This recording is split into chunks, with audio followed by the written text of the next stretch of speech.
घर की खामोशी आज कुछ ज्यादा गहरी थी। आमिर अकेला बैठा पुरानी तस्वीर को घोर रहा था। इस तस्वीर में वो आलिया के साथ मुस्करा रहा था। वो मुस्कुराहट अब किसी भूत की तरह लगती थी जो किसी बीते जमाने से आई हो। पास के कमरे में रिदा कपड़े तह कर रही थी, हमेशा की तरह खामोश चेहरे के साथ, बगैर उसके कि वो जाने कि आमिर के दिल में कैसी हलचल मची हुई है। इसने कभी ऐसा नहीं सोचा था। वो इन मर्दों में से नहीं था जो 2 शादियां करते हैं। वो तो इन लोगों में से था जो मोहब्बत से ज्यादा इसके नुकसान से डरते हैं। मगर जिंदगी अक्सर इंसान को इन मोड़ों पर ला खड़ा करती है जहां वो कभी जाना ही नहीं चाहता। आलिया के साथ इसकी शादी एक मोहब्बत की कहानी थी, छप छप कर मिलने की, रातों को फोन पर बातें करने की। उन्होंने मिलकर बहुत मुश्किलें झेली थीं, पैसों की कमी, मां की मौत और भी बहुत कुछ। लेकिन हर मोड़ पर आलिया आमिर के साथ चट्टान की तरह खड़ी रही। मगर वक्त ने अपने जख्म छोड़े। आलिया मां नहीं बन सकती थी। दोनों ने बरसों कोशिश की, डॉक्टरों से इलाज करवाया, दवाएं ले, मगर किस्मत ने इस दरवाजे को बंद ही रखा। इस बात ने इसे अंदर ही अंदर तोड़ दिया। वो अक्सर अकेले बैठकर रोती, खुद को इल्जाम देती। आमिर ने हर बार समझाया कि इसे बच्चा जरूर चाहिए था, मगर मोहब्बत सिर्फ आलिया से ही थी। मगर आलिया के दिल में कहीं ना कहीं एक कमी का एहसास हमेशा रहा। फिर रिदा उनकी जिंदगी में आई। वो आलिया की दूर की रिश्तेदार थी, कुछ हफ्तों के लिए उनके घर आई थी। वो जवान थी, शौक थी, इसकी हंसी से घर में वो रौनक लूट आई थी जो बरसों से गायब थी। इसे आमिर की आंखों में छुपा गम नजर नहीं आया, न ही आलिया की खामोशियां समझ आईं। एक रात जब आलिया किसी रिश्तेदार के यहाँ गई थी, रिदा को तेज बुखार हो गया। आमिर ने इसकी तीमारदारी की, रात भर जाग कर पानी पिलाया, दवाएं दे। उन्हीं कुछ दिनों में कुछ बदल गया। रिदा ने आमिर की नरमी को महसूस किया और आमिर ने इसकी मासूमियत में सुकून देखा। जब रिदा के घर वाले इसे वापस लेने आए, इसने इनकार कर दिया। इसने सबके सामने कहा कि वो आमिर से शादी करना चाहती है। ये सुनकर जैसे जमीन फट गई हो। आलिया खामोश हो गई, ना इसने चीखा ना सवाल किया, बस बोलना छोड़ दिया। कई दिन तक कोई बात नहीं की। फिर एक रात वो आमिर के कमरे में आई, चेहरा जर्द और आंखें खाली थीं। अगर इससे तुम्हें बच्चा मिलेगा तो कर लो ये शादी, मैं अब तुम्हें रोक नहीं सकती। आमिर ने इनकार करने की कोशिश की, इसे गिले लगाना चाहा, कहना चाहा कि इसे किसी और की जरूरत नहीं, मगर कुछ था जो पहले ही टूट चुका था। आमिर ने रिदा से शादी कर ली। रिदा ने घर में नई जान डाल दी। वो अलग अंदाज से खाना बनाती, अलग अंदाज से हंसती, और 1 साल के अंदर उसने एक बेटे को जन्म दिया।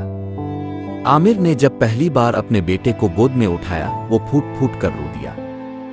लेकिन घर के एक और कमरे में आलिया दरवाजा बंद करके बैठी रही, अगले दिन तक बाहर नहीं निकली। वक्त के साथ आलिया अपने ही घर में एक साया बुनती चली गई। वो बच्चे की देखभाल करती, मगर उसकी आंखों में कोई चमक नहीं थी। रिदा ने इसे बहन की तरह अपनाने की कोशिश की, मगर उनके दरमियान की खामोशी बहुत भारी थी। फिर एक दिन डॉक्टर ने बताया कि आलिया को हाई ब्लड प्रेशर और डिप्रेशन है, जो वो बरसों से छुपा रही थी। आमिर खुद को कोसने लगा। एक शाम वो आलिया के पास बैठा, इसका हाथ पकड़ा और मुआफी मांगी। आलिया ने हल्की सी मुस्कुराहट दी और कहा, तुम कभी मेरे थे ही नहीं। एक दोपहर रिदा ने आलिया को किचन में बेहोश पाया। अस्पताल ले गए, डॉक्टर ने कहा यह मामूली स्ट्रोक था। वो बिस्तर पर पड़ी रही, आंखें बंद थीं, चेहरा सफेद। आमिर उसके पास बैठा और बच्चे की तरह रोने लगा। रिदा दरवाजे पर खड़ी थी, बच्चे को गोद में लिए। इस रात आमिर ने पूरी रात नींद नहीं ली। वो घर में घूमता रहा, हर चीज को छूता रहा, पुरानी तस्वीरें देखता रहा। हर चीज में आलिया की यादें थीं। तब इसे समझ आया कि इसने क्या खो दिया है। जब आलिया अस्पताल से लौटी तो और भी ज्यादा खामोश हो गई। वो अपने कमरे से बहुत कम बाहर आती और मुस्कुराहट सिर्फ बच्चे को देखकर ही आती। अलिफादेर रिदा खुद को तन्हा महसूस करने लगी। वो जानती थी कि आमिर का दिल अब पूरी तरह इसके पास नहीं रहा। फिर एक रात रिदा ने आमिर से सवाल किया, क्या तुम अब भी मुझसे वैसी ही मोहब्बत करते हो?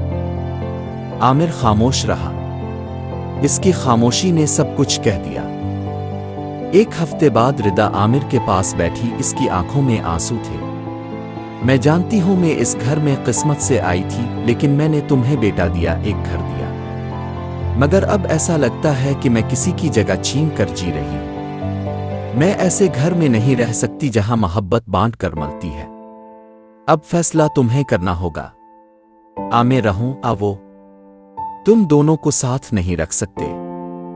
ये बात आमिर पर बिजली बनकर गिरी। इसने मिन्नत समाजत की कहा वो दोनों को नहीं छोड़ सकता, मगर रिदा ने कहा मैं अपने बेटे को इस घर में नहीं बड़ा करना चाहती जहां मोहब्बत तकसीम हो। इस रात आमिर आलिया के कमरे में गया और उसके घुटनों पर सर रख दिया। वो बगैर कुछ कहे इसके सर पर हाथ फेरती रही। दोनों घंटों यूं ही बैठे रहे बगैर किसी लफ्ज के। अगली सुबह आमिर ने रिदा को बुलाया। वो बच्चे को दूध पिला रही थी।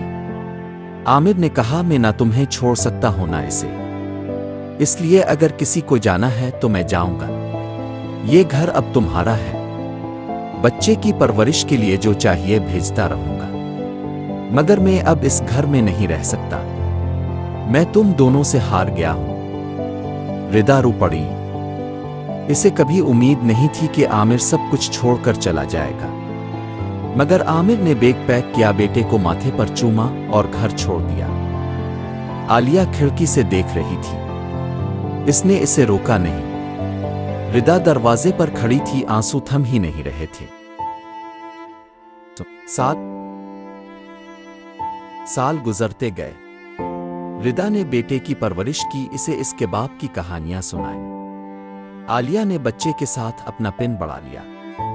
वो इसे अच्छाई, सच्चाई और खामोशी का मतलब सिखाती रही। आमिर एक छोटे से गांव में अकेला रहने लगा। वो खत लिखता मगर भेजता नहीं था। इसके बाल सफेद हो गए मगर वो कभी वापस नहीं आया। कहते हैं सच्ची मोहब्बत कुर्बानी मांगती है, लेकिन कभी कभी सबसे बड़ी कुर्बानी ये होती है कि आप इन लोगों से दूर हो जाएं जिनसे आप सबसे ज्यादा मोहब्बत करते हैं, ताकि वो अपनी जिंदगी सुकून से गुजार सकें, चाहे आप अंदर से टूट जाएं। 4